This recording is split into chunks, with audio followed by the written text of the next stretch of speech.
You've been lied to, not maliciously, not even intentionally, but profoundly. You were told the shift would come through struggle.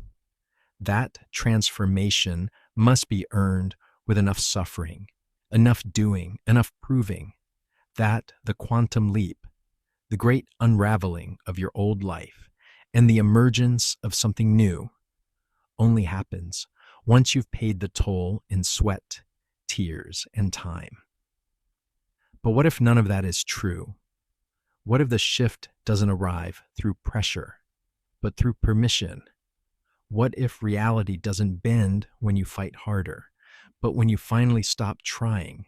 There's a moment, subtle, almost invisible, a moment when the noise quiets, not because the world got softer, but because something inside you finally let go.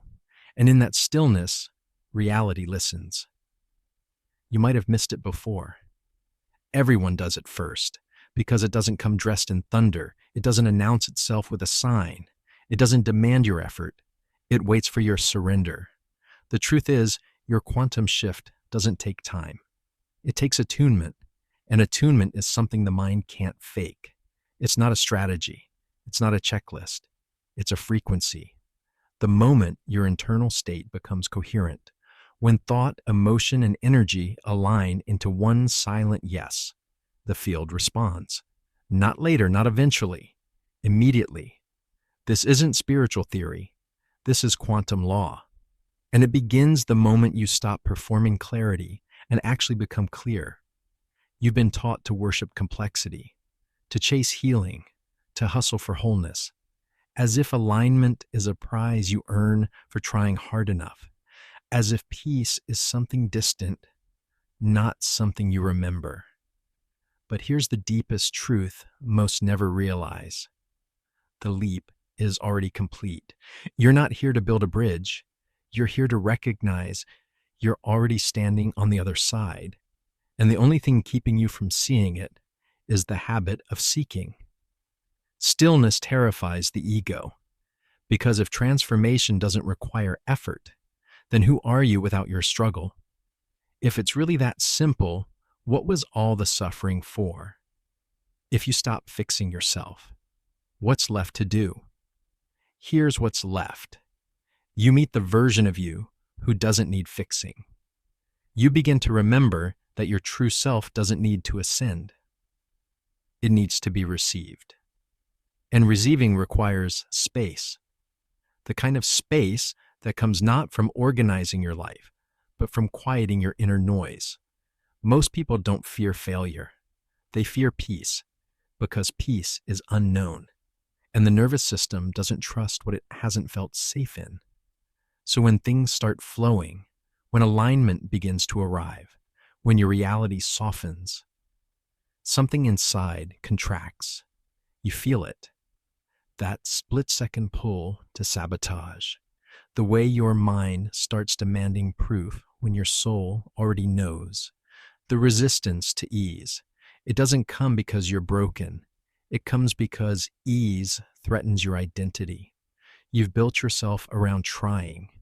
Who are you if you just allow? This is where the shift begins. Not in another affirmation, not in another technique, but in the decision to no longer betray your inner clarity, to stop adjusting your frequency to match your circumstances, and begin holding your tone no matter what. The field is not waiting for your effort. It is vibrating with your embodiment. And embodiment is silent. No fireworks, no drama. Just a quiet, magnetic coherence that says, I already am. This is the difference between manifesting and shifting. Manifesting often comes from lack, trying to bring something to you. Shifting is identity level. It's becoming the version of you that already exists in another now. That version doesn't hustle. It doesn't prove. It doesn't perform. It simply holds a cleaner signal. And that signal is all the field ever needed. So let me ask you, what if your delay has nothing to do with time? What if it's not your readiness that's in question, but your familiarity. What if the only thing between you and your new timeline is static? That emotional noise your system keeps broadcasting without your awareness. This is why the most powerful spiritual work is not addition, it's subtraction, not learning more, but unlearning the patterns of complexity, the nervous loops of doubt, the subtle addiction to chaos. Because when you no longer need the noise, the signal finally comes through. And the moment you hold that signal, steady, uncluttered, unflinching, your reality begins to rearrange. Not because you commanded it, but because you became congruent with it. You didn't chase it. You became available for it. This is the sacred art of the shift. It isn't explosive, it's surgical. It doesn't rush in. It emerges in the quiet, in the spaces where you stop being who you were trying to be and start simply allowing who you've always been. And that, right there, is where the shift truly begins. There's a moment just before the shift. It's not calm. It's not bliss. It doesn't feel like a breakthrough. In fact, it feels like everything is falling apart. You know the moment I'm talking about. The one where your vision starts flickering, your path blurs, your energy collapses. You feel suspended in something you can't name, like you've lost the past but haven't landed in the future, and your entire body screams, "Do something." That's the moment. That's the hallway between timelines. It's disorienting, it's tender, it's sacred, but almost everyone misreads it. They call it a breakdown, a sign they're going backward, a signal to fix, to push, to fight their way out, when in truth, they are standing at the threshold of their shift. Right here, the ego panics because your old frequency is losing charge. The beliefs, emotions, and energetic patterns that once defined you are starting to collapse. And with nothing left to grip, your ego spins stories of doubt, of fear, of urgency. It will try to convince you you've failed, just to survive the stillness. But hear this, the chaos isn't the collapse, it's the calibration. The static you feel is the field detuning from one identity and preparing to lock into another. And just like a radio between stations, there's noise, confusion, emotional static. But that doesn't mean something's wrong. It means something's shifting. And what you do in this moment determines everything. You can interpret the static as a signal to go back, to shrink, to overanalyze, to try harder. Or you can stay still and let your new frequency settle. You can hold your tone, even when it's quiet, especially when it's quiet, because silence is where the field listens best. It doesn't respond to your panic. It doesn't respond to your performance. It responds to your presence, to your coherence. And coherence doesn't come from perfection. It comes from congruence, from a nervous system no longer betraying itself, from a body that says, I will hold this frequency even when my mind begs me not to. The field doesn't need you to believe in your new timeline. It needs you to embody it, even when everything around you contradicts it. That's the art of shifting. You become still, not because you don't feel, but because you choose not to flinch. You no longer outsource your signal to your environment. You become the origin point. You no longer react to the feedback loop. You create it. This is where true spiritual maturity begins, where emotion no longer dictates energy, where resistance no longer defines reality, where your identity is no longer a reaction, but a resonance. And that resonance changes everything. You've been taught to look for evidence before trusting, but in the quantum field, trust is the evidence. When you hold your tone long enough, the external must rearrange, not by force, but by law. So the question becomes, can you sit in the fog long enough for the light to find you? Can you stop reaching and start receiving? Can you become so still, so honest, so present, that you finally stop leaking energy in the form of resistance. Because when you do, your field organizes itself. It realigns. It calibrates to the truth beneath the noise. And the truth is this: you're already the version of you who lives the shift. You're not becoming. You're remembering. You're not building. You're uncovering. And your only real job is to stop abandoning that version of you in favor of your doubt, to stop chasing a timeline that already exists and start broadcasting from it. This is the paradox most people never understand. The shift isn't created, it's selected. And what selects it is not your desire, it's your attention, because attention collapses potential into form. The version of you who is clear, aligned, magnetic, already exists in the field. And the moment your attention lives there consistently, the rest of your reality catches up. So ask yourself now, where does your attention live? Not sometimes, not on good days, but consistently, because where your attention lives, your identity follows. And where your identity stabilizes, your timeline forms. This is why most people loop. They want coherence, but their attention is chaotic. They visualize abundance in the morning, doubt it by lunch, and collapse into fear by night. And the field, always mirroring, always listening, reflects that fragmentation. Not to punish, but to reveal the signal. So what's the remedy? It's not discipline, it's coherence. A stable signal doesn't come from suppressing emotion. It comes from owning it without letting it steer the ship. It comes from feeling deeply and still choosing alignment. And this choice must be made moment to moment, not just when it's easy, especially when it's not. Because the more you stabilize in this internal frequency, the less reactive you become to the external noise. And then something powerful begins to happen. Reality no longer dictates your state. Your state dictates reality, not by force, by invitation, not by pushing, but by tuning. And tuning is everything. Tuning isn't about doing more. It's about listening more closely to what you're actually broadcasting. Because here's what most never see. You don't attract what you want. You attract what you are. And what you are is not defined by your conscious thoughts. It's defined by your unconscious signal, that quiet frequency underneath your words, the emotional baseline you return to when no one's watching, the nervous system state that governs your tone, your posture, your presence. This is what the quantum field responds to. So while your mind is visualizing abundance, your frequency may still be coded in scarcity. Not because you're broken, but because you haven't questioned the reflex.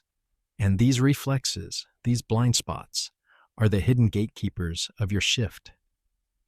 They're not flaws, they're familiar patterns. Stories so old, so normalized, that you don't even notice them anymore. But the field notices, because the field doesn't speak language. It speaks energy. It mirrors your deepest signal. And until that signal changes, not just intellectually, but energetically, you remain tuned to the old timeline. So let's begin the real work, not by fixing, but by seeing, by bringing light to the shadow, by meeting the parts of you still broadcasting contradiction and choosing coherence instead. This begins with self-awareness, and not the performative kind, not journaling with the intention of solving, not reflecting to reach a breakthrough, but watching without judgment, noticing the subtle flinches in your field, the way your energy shifts when validation disappears, the way your state collapses when evidence goes missing.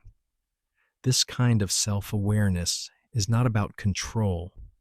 It's about witnessing without defense. Because when you stop arguing with your signal, you can finally clean it. And that's where the next skill enters. Radical responsibility. This is where most turn back, because it's one thing to want transformation. It's another thing to claim your frequency fully, to stop blaming the external, to stop outsourcing your power to timing, tools, or circumstances, to say, if this is showing up in my reality, it's resonating with something in me, and I'm willing to see it, not to judge, but to reclaim. Because once you take full responsibility for your signal, you reclaim authorship. You become the one the field listens to, not because you're loud, but because you're clean. And clean energy is magnetic, quiet, but undeniable, still but certain. And from that certainty comes the third mastery, accountability states. These are the vibrational anchors you hold no matter what life throws at you, the internal tones you choose to return to when nothing makes sense. Most people wait for evidence to hold their state, but if you do that, your reality will remain conditional. Quantum alignment means holding your frequency before reality confirms it, especially when it's inconvenient, when it's uncomfortable, when everything in you wants to collapse. This is what separates those who visit the shift from those who live it. They hold the tone until the field has no choice but to respond. And then there's one more piece, the most paradoxical one: detachment from perception. We've been conditioned to label everything. This is good, that is bad. This means I'm succeeding. That means I'm failing. But what if the low moment you're in is actually the exact phase required for your timeline to finalize? What if the breakdown isn't an error, but the collapse of the old signal? What if nothing's wrong? Detachment doesn't mean you disconnect from feeling. It means you stop assigning verdicts. You stop deciding what something means too soon. Because when you do, you reattach to the old story. You stabilize the old identity. But when you stay in the experience, raw, unfiltered, unlabeled, something shifts beneath the surface. The resistance softens. The stories dissolve. And you begin to feel instead of interpret. That's when you become magnetic. Not because you've figured it out, but because you've stopped leaking. All the energy once spent on controlling, chasing, managing, returns to your center. Your system holds more power. And here's what no one tells you. Power doesn't feel like force. It feels like coherence, a deep inner alignment between your thoughts, your nervous system, and your presence. And coherence can only stabilize in stillness. Not the stillness of nothingness, the stillness of presence, of truth, of identity no longer filtered through performance. This is the root of all quantum mastery. You hold the signal, not to get something, but because you already are it. Because when you hold it, reality bends. The field isn't waiting for your next effort. It's waiting for your signal to stabilize, not once, but consistently. And consistency doesn't mean intensity. It means identity. So who are you being when no one's watching? Who are you becoming when nothing is working? Not what are you doing, but who are you? Because that version is what the field mirrors, not the one you perform, the one you embody, the one who stops chasing timelines and starts selecting them, not with words, but with resonance. So now let's bring it home. You've seen that the shift doesn't happen out there. It happens in here. It doesn't respond to performance. It doesn't reward effort. It doesn't unfold because you tried hard enough or said the right words. It unfolds the moment you become energetically congruent with the timeline you say you desire. And here's the irony most people never grasp. The shift is already happening. Not later, not someday. Now, but most people miss it because they expect it to look like a lightning strike. They wait for the explosion, the sign, the firework. But the quantum doesn't deliver drama. It delivers mirrors. and mirrors only reflect what already is. So the question isn't, how do I shift? The question is, can I hold the version of me who already has? Can I stabilize my signal long enough for the timeline to crystallize? Because that's the final threshold. It's not about accessing the new state. It's about staying in it over and over again, without proof, without confirmation, without applause. You see, most people get a glimpse of the shift. They feel the alignment. They taste the stillness. Their energy touches the new frequency for a moment. But then they doubt, they check, they wait. And in that waiting, they outsource again. Their identity destabilizes. And the old timeline returns. Not because they're wrong, but because they didn't stay long enough in the truth for it to become real. The truth is simple. You don't shift by doing more. You shift by being more true, by remembering the signal, by recognizing that the ego complicates what the soul already knows, because the ego needs to earn it. The soul just needs to feel it. And once it does, it never forgets. That's when everything changes. Your life becomes a mirror. Your energy becomes the invitation. You speak less, but are heard more. You ask less, but receive more. You wait less and witness more. Not because you mastered a technique, but because you mastered your tone. And tone is everything. Your tone is what enters the room before you. Your tone is what speaks through your presence. Your tone is what tells the field who you are and what you're ready to receive. So tune to the version of you who doesn't force, the one who doesn't chase, the one who no longer waits for evidence to trust.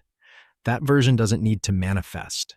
They align, they hold, they trust. And from that holding, from that quiet certainty, the field begins to organize around them. Because the shift isn't about changing reality. It's about tuning into the reality that already matches your tone. Every version of you exists now. The clear one, the aligned one, the magnetic one. Not because you've perfected something, but because you've stopped abandoning yourself in favor of the noise. You've stopped collapsing into complexity just to feel safe. You've stopped trading your truth for temporary certainty. And in doing so, you've remembered. Remembered that this is not something you do. It's something you are. And the longer you stabilize in that remembrance, the more inevitable your new timeline becomes. So let this be the moment you stop outsourcing your frequency to your environment. Let this be the signal you return to again and again, not to perform, but to belong. Let this be the shift that stays, the one that doesn't visit, but integrates, the one that stops being a chase and starts being a choice, because you are the field remembering itself. You are the coherence, becoming stable. You are the resonance, returning home. And now, the mirror is clear. You've always been the shift, and now the field knows it too. So take a breath, feel into the truth, and speak the words not as performance, but as confirmation. I am the shift.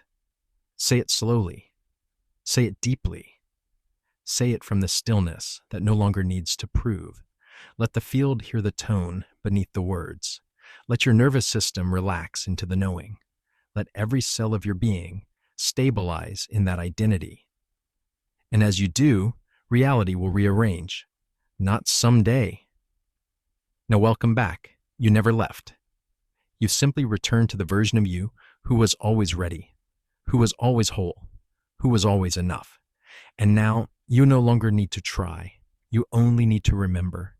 You only need to hold. Because that is the true frequency of the shift.